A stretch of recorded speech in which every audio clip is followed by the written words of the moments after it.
کیا پاکستان کے سابق chief of army staff general Qamar Javed Bajwa کو ISI کے سابق سربراہ لیفٹیننٹ جنرل فیض حمید کی کورٹ مارشل کی کارروائی میں بطور دفاعی گواہ پیش کرنے کے لیے طلب کیا جائے گا؟ یہ سارا معاملہ ہے کیا؟ آئیے ہم آپ کو بتاتے ہیں۔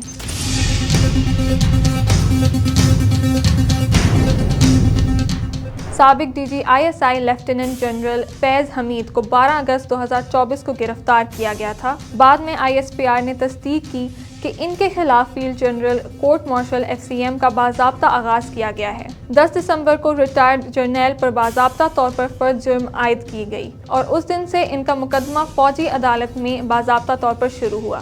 ذرائع نے دعویٰ کیا ہے کہ جنرل فیض کے field general court martial IGCM کی اب تک کئی سماعتیں ہو چکی ہیں۔ استغاثہ اس وقت اپنے گواہ پیش کر رہا ہے، جس کے بعد دفاعی ٹیم گواہوں کو بلائے گی۔ نجی ویب سائٹ کے ذرائع کے مطابق اگر سابق army chief general Qamar Javed Bajwa کو عدالت طلب کرتی ہے تو وہ پیش ہوں گے، کیونکہ قانوناً وہ پیش ہونے کے پابند ہیں۔ ریٹائرڈ جرنیل نے فیلڈ جنرل کورٹ مارشل کی ہر سماعت میں شرکت کی ہے، کیونکہ کورٹ مارشل کا سامنا کرنے والے ملزمان کے لیے ایسا کرنا لازمی ہے۔ جنرل فیض حمید کے مرکزی وکیل میاں علی اشفاق کا کہنا ہے، جب استغاثہ اپنے مکمل شواہد پیش کر دے گا تو ہم اپنے گواہوں کا فیصلہ کریں گے۔ ہم دفاعی گواہوں کے بارے میں اپنا فیصلہ استغاثہ کے گواہوں کی ریکارڈنگ مکمل ہونے کے بعد کریں گے۔ یہ ابھی ابتدائی مرحلہ ہے اور دفاعی گواہوں کو پیش کرنے کے مرحلہ ابھی نہیں آیا۔ تمام باتیں کیس کی کارروائی اور استغاثہ کے گواہان پر منحصر ہیں۔